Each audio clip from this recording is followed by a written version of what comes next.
विनाश का दूसरा नाम है भारत आदिवासी पार्टी। एक ही आदमी विधायक बनता है, फिर दूसरी बार दूसरी पार्टी बदलता है, फिर विधायक बनता है, वही पार्टी छोड़ के वही आदमी वापस सांसद के लिए लड़ता है। तो आपका एक व्यक्ति एक चुनाव, ये कहाँ गया रणनीति? हमने साफ स्पष्ट खड़े शब्दों में कहा है कि जो जिस भाषा में समझेगा उसी भाषा में उससे बात की जाएगी। यहाँ के क्षेत्र की, यहाँ के लोगों की, यहाँ के युवाओं की, यहाँ के सभी वर्गों के विकास के साथ किसी भी तरह का कंप्रोमाइज, किसी भी तरह का हम नहीं करेंगे। वही पार्टी है जो झारखंड मुक्ति मोर्चा के नाम पर झारखंड में आदिवासी पार्टी के खिलाफ लड़ रही है। तो ये आदिवासी की पार्टी कैसे हुई? इनके पास न तो कोई दृष्टि है, न कोई उद्देश्य है, खाली झूठ बोलना है, समाज के नाम राजनीति करनी है और अपनी रोटियां सेकनी है। गुरु चेला की पार्टी है। भाजपा का ये नेता 84 उपचुनाव में खुले मंच पे कहता है राजकुमार को मारने की धमकी देता है। इस राजनीति में आप इस बयान को किस तरीके से देखते हैं? इनके ही कैंडिडेट का जो कैंडिडेट है उन्होंने ये लिखा है कि 23 तारीख तक सब सब्र करो, फिर बाद में देखेंगे। बाद में देखने का मतलब क्या है? अपराध करेंगे आप, धमकाएंगे लोगों को, डराएंगे, समाज के ठेकेदार बन गए। ये तो मुझे लगता है तालिबान में होता है ऐसा। युवा साथी ने कहा है कि ये तो हमारे हमको रणवा बना रहे हैं। देवेंद्र कटारा को 84 उपचुनाव से ठीक पहले पार्टी में शामिल करने के कदम को आप कैसे देखते हैं? आप देख रहे हैं कट टू कट लाइव और आपके साथ हूं मैं सौरभ दुबे। 84 विधानसभा उपचुनावी रण खत्म हो चुका है और सभी को इंतजार है 23 तारीख का, यानी नतीजों के दिन का। इसी बीच कट टू कट लाइव अपनी 84 के चाणक्य की सीरीज चला रहा है, जिसमें हम तमाम पार्टियों के दिग्गज नेताओं और बड़े चेहरों से मुलाकात कर ये समझने की कोशिश कर रहे हैं कि आखिर इस चुनाव का मूल मकसद और मुद्दे क्या थे। इसी कड़ी में हमारे साथ मौजूद है भाजपा के बड़े नेता बंशीलाल जी कटारा। आपका बहुत बहुत स्वागत है। सीधा सवाल से शुरू करते हैं, क्या लगता है कैसे नतीजे आएंगे? देखिए, ये जो उपचुनाव था, उस उपचुनाव में जनता पिछले 6 साल के इनके कार्यकाल से, भारत आदिवासी पार्टी के कार्यकाल से नाराज थी। जनता में भी एक उत्साह था कि वो विकास को चयन करें, क्योंकि जनता को हम ये समझाने में सफल रहे कि जो आदिवासी परिवार उन्होंने बनाया और आदिवासी परिवार के बाद में बीटीपी और फिर बीटीपी के बाद में बाप पार्टी को लाए, इनको राजनीतिक ही करनी थी। और राजनीतिक अगर करनी थी तो आपने समाज में चिंतन शिविर किया। समाज में चिंतन शिविर करके बहुत सारी चीजें आपने, संविधान, 5वीं अनुसूची, जल जंगल जमीन की बात की, समाज को उकसाया और उकसा के अल्टीमेटली ये करने की कोशिश की, पोलराइज किया कि कांग्रेस बीजेपी दोनों ही गलत पार्टियां हैं। इनके लोग बड़े बड़े मकानों में रहते हैं, ये वीआईपी पार्टी है। ये हमारे समाज के नाम से हम समाज का चिंतन शिविर किया तो आज इनके लोगों के 4-4 मंजिल के मकान बने, इनका ही विकास हुआ है। समाज का तो कहीं कोई विकास हुआ नहीं। जनता लोकतंत्र की मालिक है और वही आपको 70,000 से लीड लेके जिताया था और वही आपको नीचे लाएगी। हम लोगों ने जो रणनीति में जनता के जब करीब गए, इनकी मन को टटोला, जनता उनसे परेशान थी। आम जन, सभी वर्ग कहीं न कहीं नाखुश थे, क्योंकि जाति के आधार पर आप राजनीति कम समय तक कर सकते हैं, लेकिन बहुत लंबे समय तक आप उसको कंसिस्टेंट नहीं कर पाएंगे, क्योंकि हमारा जो ताना बाना है वो उसी तरह का है कि हम साथ रहते हैं, सहचर में चलते हैं। प्रकृति के नजदीक आदिवासी है, सहचर में उसके अनुरूप जीता है, लेकिन उसने कभी किसी दूसरे के खिलाफत नहीं करके उसके खिलाफ कभी भी ऐसे शब्द या ऐसा काम नहीं किए जिसकी वजह से कोई दूसरे जो वर्ग है वो नाराज हो। लेकिन उन्होंने ये काम सबसे पहले किया। झूठ बेनकाब हुआ है, विकास नहीं था, ये विनाश था। हमें 84 घूमने के बाद पता चला कि ऐसा कोई काम वो कर ही नहीं पाएगा। इन्होंने आरक्षण पे झूठ बोला, उन्होंने बिल प्रदेश पे झूठ बोला। आप एक बात बताइए, हमारा आदिवासी समाज जो है, अगर एक पिता के 4 बच्चे, अगर खेत का बंटवारा भी होता है तो उसमें भी 1 या 2 बार गांव के सभी लोग बैठ के बंटवारा करते हैं, बड़ी मुश्किल से होता है। हम बिल प्रदेश बनाने की बात कर रहे हैं तो महाराष्ट्र, गुजरात और राजस्थान और मध्य प्रदेश, 4 राज्यों की भूमि को हम या उस क्षेत्र को हम बिलों के नाम से, जाति के नाम से बिल प्रदेश बना रहे हैं। फिर झूठ बोले नहीं, हम बिल पे नहीं, भीली भाषा पे बनाना चाह रहे हैं। तो संगठन ने पूछा है लोगों ने कि भीली भाषा या बोलिए, वहां अलग। ये यू टर्न करने वाली पार्टी, और यूं कह दीजिए कि ये जो सिलेक्शन प्रणाली है वो कोई सिलेक्शन प्रणाली नहीं है। ये समाज के उन युवाओं का, समाज के उन वर्गों का धोखा है। ये खाली और खाली गुरु चेला की पार्टी है। तो क्या लगता है कि भाजपा 70,000 की लीड जो पहली बार आई थी उसको तोड़ पाएगी? देखिए, यह कार्यकर्ताओं की पार्टी है। एक चाय बेचने वाला आज देश का प्रधानमंत्री है और पूरे विश्व में भारत का जो विकास का एक पैमाना है, सस्टेनेबल डेवलपमेंट जो है कि हम प्राकृतिक संसाधनों को सस्टेन करते हुए डेवलपमेंट की ओर जा रहे हैं और पूरे विश्व में हमें हमारे कदमों को वो कर रहे हैं कि ये भारत का जो विकास का क्रम है वो बहुत बढ़िया है। भारतीय जनता पार्टी का एक सामान्य बेंच पे बैठने वाला कार्यकर्ता जो रात दिन संगठन के लिए काम कर रहा है, समाज के लिए काम कर रहा है, ऐसे कार्यकर्ता भजनलाल जी आज हमारे मुख्यमंत्री हैं। हम कार्यकर्ताओं की पार्टी है और कार्यकर्ताओं की पार्टी के साथ साथ हम समाज में समरसता वाले लोग हैं। हमने कभी किसी के लिए कटुता नहीं बोली। कांग्रेस आई, बीजेपी आई, इन्होंने कभी भी समाज को बांटने का काम नहीं किया। ये लोगों ने समाज को समाज के नाम पर राजनीति करने के लिए समाज का उपयोग किया, यूं कहिए समाज को बेचा। तो जनता इनके झूठ को समझ चुकी है, बेनकाब हुआ है और बेनकाब होने के बाद में ये जनता लोकतंत्र की चाबी उसके पास है। आपको नेता बना के इसलिए भेजते हैं कि आप स्थानीय क्षेत्र के जो विषय हैं उसको आप उठाए और वो विषय जनता के हित में समाधान करें, विकास करें। आपने विकास को विनाश में तब्दील कर दिया। आज आपने युवाओं के हाथों में अपराध में धकेल दिया, हजारों लोगों पे एफआईआर दर्ज हुई और किसी एक पार्टी ने कभी भी समाज को बांटने का काम कभी नहीं किया। आप समाज के ठेकेदार बन गए। आपने कहा हम हुक्मरान हैं, हम आदेश देंगे। ये तो तालिबानी जैसा मामला हो गया। आप समाज के रीति रिवाज, परंपरा, संस्कृति, भाषा, बोली, हमारे जो रहन सहन की नीति है, आप तय करने वाले कैसे हो गए कि कौन बिंदी लगाएगा, कौन मंगलसूत्र बांधेगा, कौन मांग भरेगा, कौन चूड़ी पहनेगा। आप समाज के ठेकेदार बने और आपका पूरा जो तंत्र है वो झारखंड से चलता है। हमने जनता से पूछा है दुबे जी कि आपको कैसा विकास चाहिए, आपको गुजरात जैसा विकास चाहिए या आपको छत्तीसगढ़ जैसा विकास चाहिए। छत्तीसगढ़ में हमारे भोले भाले आदिवासियों को जिस तरह से उन्होंने क्राइम में धकेला है, अपराध में धकेला है, वहां आए दिन हमारा व्यक्ति वहां उनके सामने लड़ रहा है। गुजरात हमारे नजदीक है, गुजरात में विकास देखिए और इनके 84 में देखिए। हमने ये अंतर करने में हम कामयाब रहे हैं कि एक तरफ विकास है, एक तरफ विनाश है और विनाश का दूसरा नाम है भारत आदिवासी पार्टी। आप पहले भारत आदिवासी पार्टी रखते हैं, पहले चिंतन शिविर करते हैं, आदिवासी परिवार बढ़ाते हैं, फिर लीज पे एक पार्टी लाते हैं, फिर दूसरी पार्टी लाते हैं।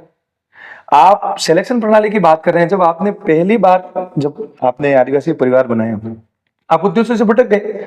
आपके मूल में ही चोरी थी, आपको राजनीति करनी थी और राजनीति कैसी की एक ही आदमी विधायक बनता है, फिर दूसरी बार दूसरी पार्टी बदलता है, फिर विधायक बनता है, वही पार्टी छोड़ के वही आदमी वापस सांसद के लिए लड़ता है। तो आपका एक व्यक्ति एक चुनाव, ये कहां गारंटी थी? तो क्या ये मुकाबला बीजेपी वर्सेस बीजेपी होने वाला है या बाबूलाल खराड़ी वर्सेस राजकुमार रोत? क्योंकि हमने देखा कि दोनों ही नेता काफी सक्रिय दिखे 84 में। देखिए, ये चुनाव जनता वर्सेस विकास का है। राजनीति में व्यक्ति आते हैं और राजनीति में व्यक्ति जाते हैं। हमारे यहाँ हम विकास को प्रथम रखते हुए कार्यकर्ताओं को मन जिस तरह का हमारे चुनाव में लगा, ये जीत को सुनिश्चित करने के लिए जनता ने हमारे कार्यकर्ताओं को और हमारी बात को आशीर्वाद दिया है।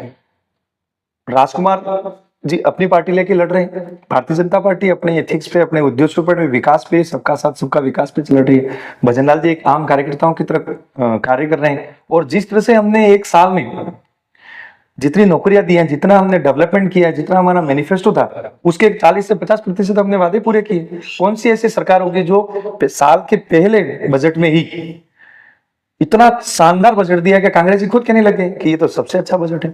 हमने चपरासी और ड्राइवर की 1 लाख की नौकरियां निकाली। ये कांग्रेस सरकार को नहीं दिखा।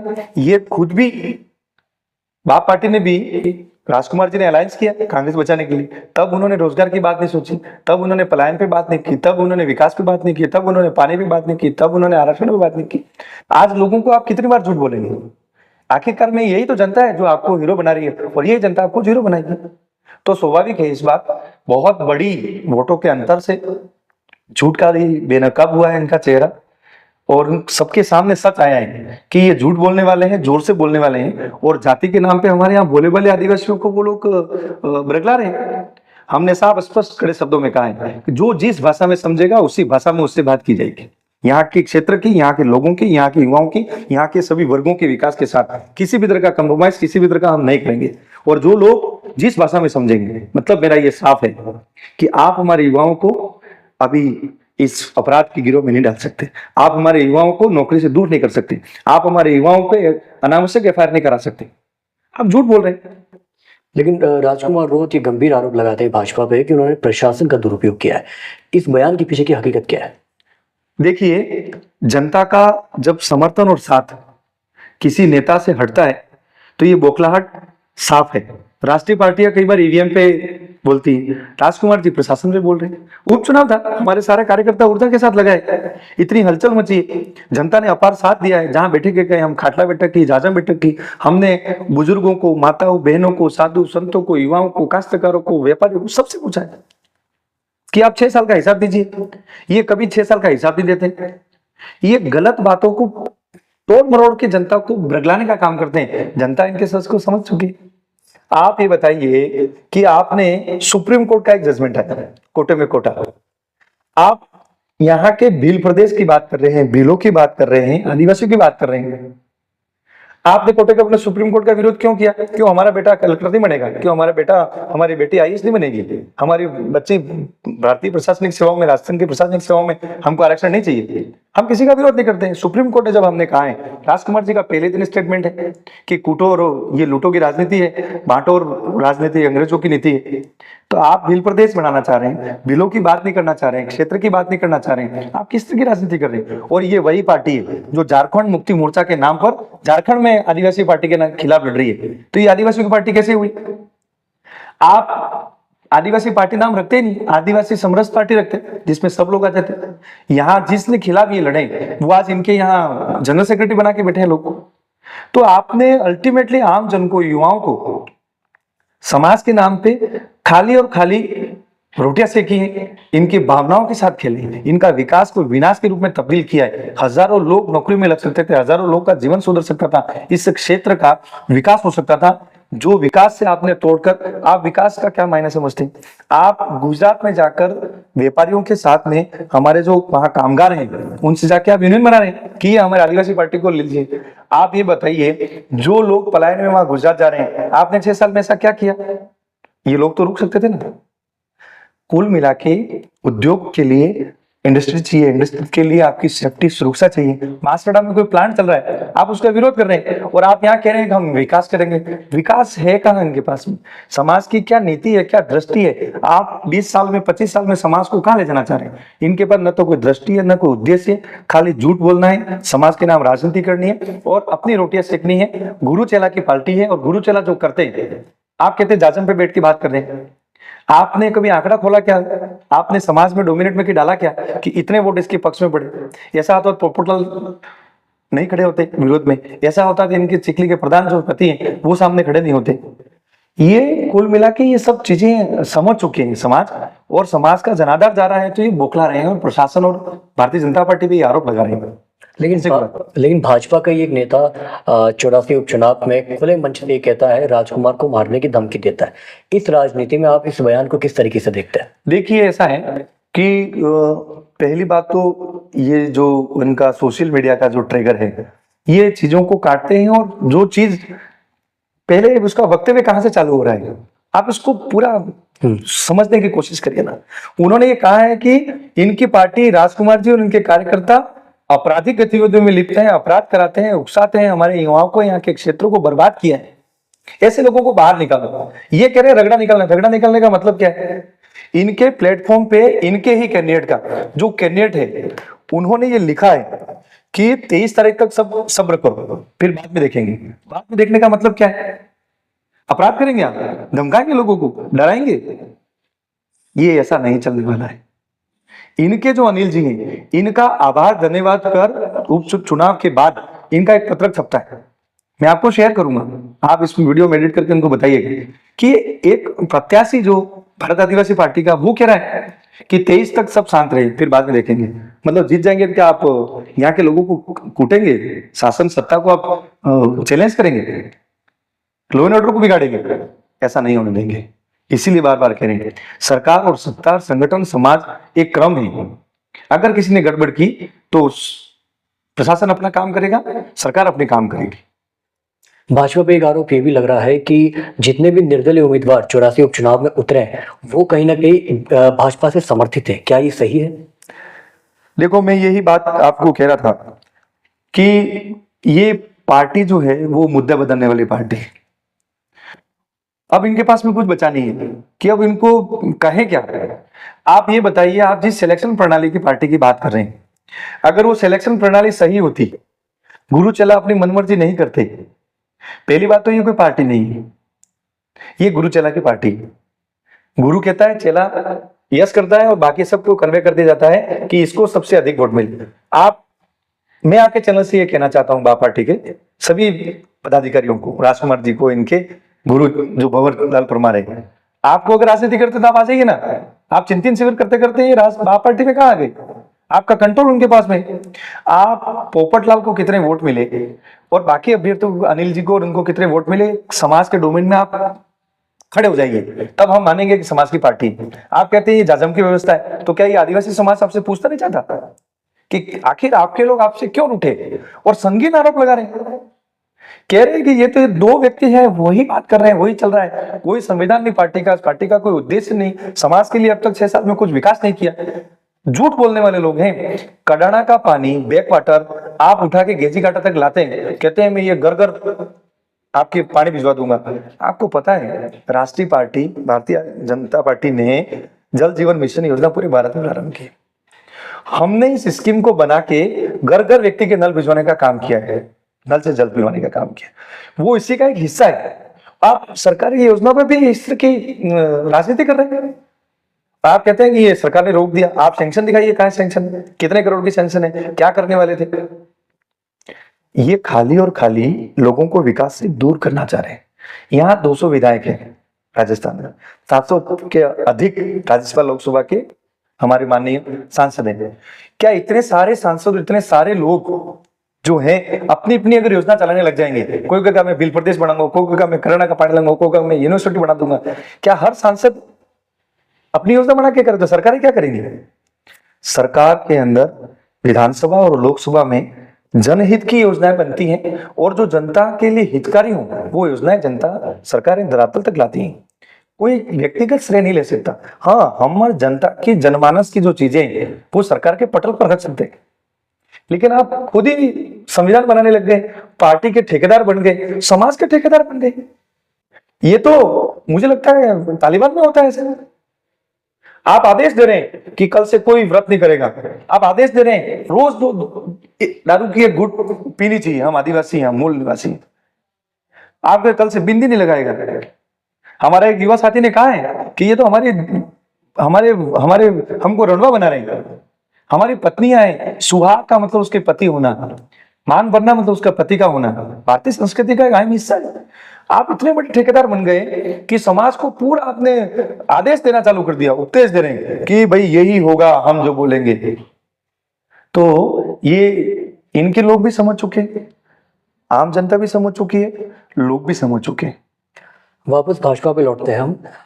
मेरा अगला सवाल ये है कि देवेंद्र कटारा को 84 उपचुनाव से ठीक पहले पार्टी में शामिल करने के कदम को आप कैसे देखते हैं?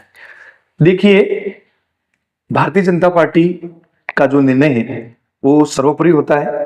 वो हमारी पार्टी को छोड़ के गए और हमारी पार्टी को छोड़ के जाने के बाद उन्होंने कई विषयों को लेकर कई जनमत बनाए। वो बीटीपी में गए, वो आम आदमी पार्टी में गए और उनका अगर मन किया होगा तो भारतीय जनता पार्टी की सदस्यता लिए। ये कार्यकर्ताओं की पार्टी है, हमारा किसी से कोई विरोध नहीं, हमारा किसी को किसी तरह का दुराभाव नहीं।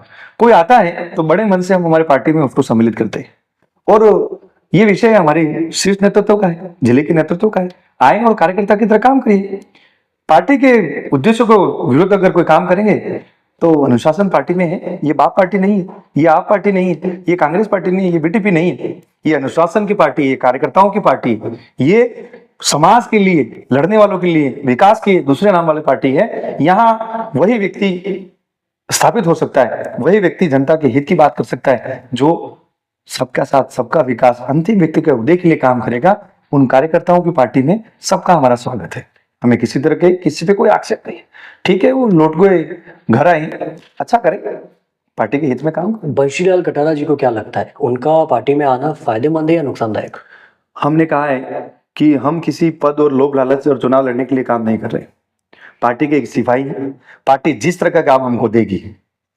पार्टी ने कहा कल जाके आपको मध्य प्रदेश में काम करना है, आपको कहा कल जाके भिलवाड़ा में काम करना है। हम पार्टी के सच्चे सिपाही हैं और उसकी यही पहचान है। पार्टी ने जो आदेश कर दिया, पार्टी ने जो कलम घुमा दी, हम उनके साथ खड़े हैं। चुनाव लड़ना हारना जीतना कोई कंपटीशन नहीं है। जो जनता का सेवक है, जो जनहित में काम करेगा, जनता के लिए 24 घंटे खड़े रहेगा, सरकार की नीति और रीति के विकास के साथ काम करेगा, जनता उसको नेता बनाती है। जनता ऐसे लोगों को नेता नहीं बनाती जो झूठ बोलते हैं, जो जोर से बोलते हैं, जो क्राइम में है, जो जनता को बरगलाते हैं।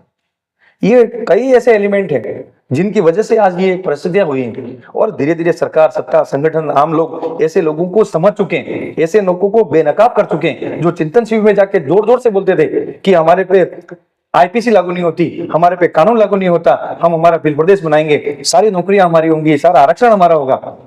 ये वही लोग हैं। और कौन लोग हैं? ये तो पूरा जनता जानती है। पब्लिक के डोमेन में हजारों वीडियो पड़े हुए, सरकार में रहते हुए, संगठन में रहते हुए, सत्ता के साथ रहते हुए इन लोगों ने पूरे क्षेत्र को यहाँ बिगाड़ा है। और यही क्रमशः आज विकास में जाके आज भारत आदिवासी पार्टी का नाम दूसरा नाम है। तो जनता समझ चुकी है ऐसे लोगों के कामों को, कृत्यों को, कुकृत्यों को। अब न तो यहाँ के आमजन चाहता है, न यहाँ की जनता चाहती है, न यहाँ का युवा, न यहाँ का काश्तकार, न यहाँ का किसी भी समूह का कोई व्यक्ति आपस में लड़ना नहीं चाहता, वैनिस्पता नहीं चाहना चाहता। एक दूसरे से हमारे रीति नीति, सामाजिक कार्य सारे एक दूसरे के जाजम पे बैठकर होते हैं। एक व्यक्ति दूसरे पे निर्भर है, दूसरा पहले पे निर्भर है। यही समाज है। समाज क्या है? समाज की क्या परिभाषा? एक दूसरे के परस्पर हम काम आए। आप पूरा तोड़ के अलग कर देंगे तो देश की, हमारे प्रदेश की सीमाएं दूसरे के जाते हैं, व्यापार होते हैं, आवागमन है, कई सारी चीजें हैं।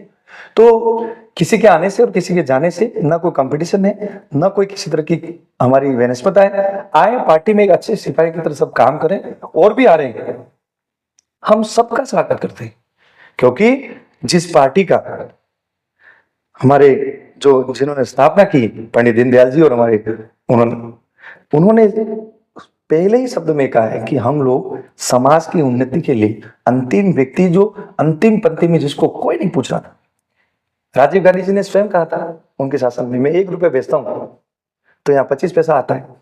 वो पार्टी नहीं है, ये वो पार्टी है जो आधुनिक भारत के, विकसित भारत के संकल्प को देख रही है। और वहां से हमारे प्रधानमंत्री जी अगर प्रधानमंत्री आवास भेज रहे हैं, या वो जल जीवन मिशन में कोई पानी भेज रहे हैं, किसी का कुछ अन्नपूर्णा का कुछ भेज रहे हैं, जितने भी स्कीम है हमारी, इन सभी स्कीमों को डिजिटलाइजेशन है। यही लोग, कांग्रेसी लोग जो कहते थे कि इतने लोगों का जनधन का खाता खोला, ये कैसे चलेंगे? आप तो देख रहे हैं ना, नरेगा से लगाकर हजारों स्कीमें गरीब के खाते में सीधा पेंशन जा रही है, सीधा उनकी स्कीमों का पैसा जा रहा है। कहीं कोई भ्रष्टाचार नहीं है। हम लोग प्रधानमंत्री चाय बेचने वाले से लगाकर प्रधानमंत्री बनना, और एक सामान्य कार्यकर्ता से हमारे यहाँ का भजनलाल जी शर्मा मुख्यमंत्री बने, ये उनकी पार्टी। सच्चे मन से, पार्टी के सिद्धांत से, अंतिम व्यक्ति के विकास के उदय के लिए अगर हम सोचेंगे तो जनता आशीर्वाद भी देगी, आपको नेता भी बनाएगी और आपको चहेता भी बनाएगी। लेकिन आपके हृदय में नीति और नीति में फतूर नहीं है और जनता के प्रति अगर हम समर्पित हैं तो जनता आने वाले समय में ऐसे असंख्य युवा, असंख्य हमारे बुजुर्गों का अनुभव से, ये मिश्रित पार्टी है, अनुशासन है। यहाँ किसी भी तरह के ऐसे व्यक्तियों की जगह नहीं बनती जो आज कुछ बोलेंगे, यूटर्न लेंगे, बदलेंगे और उनके हित की लड़ाई करेंगे, इनके हित के लिए अपनी पार्टी बढ़ाएंगे, अपने कार्यकर्ता खड़ेंगे। यहाँ लोबिंग नहीं है, यहाँ पार्टी है, सिद्धांत है, विकास है और गरीब व्यक्ति है, ये क्रमशः है। आखिरी सवाल की तरफ कि अगर 84 में भाजपा फतेह होती है तो किन मुद्दों से प्राथमिकता से काम करेगी? देखिए, हमारे 84 के लिए कोई विशेष अलग से मुद्दे नहीं है। यहाँ पलायन ज्यादा है, यहाँ पानी की कई जगह समस्याएं हैं, रोजगार के संबंधित कई अवसर वहां हैं, रिसोर्सेस हैं, सस्टेनेबल डेवलपमेंट को लेकर कई चीजें ऐसी होती हैं। हमारा जो मैनिफेस्टो है, विकास का जो क्रम है, वो 84 से कटेगा नहीं। और जनता ने भी इस बार ये कहा है कि हम विकास से जुड़ना चाह रहे हैं, विनाश से तो हम जुड़ चुके हैं, हमने विनाश देख लिया। 84 की जनता को शेष 4 सालों में राजस्थान के विकास से जोड़ना, भारत के विकास के साथ जोड़ना और नीति नियमों में जितना भी 84 के लिए हमारा बेहतर हम कर पाए, वो बेहतर हम युवाओं के लिए, वो बेहतर हम काश्तकारों के लिए, व्यापारी वर्ग के लिए, गरीब के लिए, सभी तबकों के लिए हम जितना बेहतर कर पाएंगे, और जैसे जैसे जनता के क्षेत्र के अनुसार जो भी समस्याएं हमारे सामने आएंगी, उन सभी समस्याओं को हम चिन्हित करते हुए सरकार से कदम मिलाते हुए हम विकास का पूरा विश्वास जो हम देकर आए हैं जनता में, जो हमारा कार्यकर्ता जनता के घर तक जाके जो वादे करके आए हैं, जो विश्वास जीत के आए हैं, उस विश्वास को हम 4 साल में पूर्णतः विश्वास कायम करने का हम कोशिश करेंगे। और 84 की जनता को आज मैं आपके मीडिया के माध्यम से कहना चाहता हूं, किसी भी तरह की आपके साथ ऐसा भेदभाव नहीं होगा। 84 की जनता आम डूंगरपुर की जनता के, आम राजस्थान की जनता की तरह खुशहाली में जिए, उनका बच्चों का भविष्य, उनके क्षेत्र का भविष्य, उनके क्षेत्र का विकास हम लगातार क्रमशः 4 साल जारी रखेंगे। ऐसे लोगों को बेनकाब किया 84 ने, हम बहुत बड़े अंतर से जीत रहे हैं, और ये जीत एक नए पैमाने लिखेगी, एक नया विकास का इतिहास लिखेगी। और ये झूठ जो बेनकाब हुआ है, पार्टी बिना उद्देश्य की है, गुरु चला के पार्टी है, इसका यहाँ 84 में चुनाव हारने का उनमें अंत है, आगे विकास ही विकास है। हमारे साथ मौजूद थे बंशी लाल जी कटारा, जिन्होंने 84 उपचुनाव को लेके मूल मसले और मकसदों और मुद्दों पर बात की। ऐसी लगातार चुनावी update cut to cut live जारी रखा है। 84 के चाणक्य में देखते रहिए तमाम दिग्गज नेताओं का साक्षात्कार। देखते रहिए कट टू कट लाइव। नमस्कार।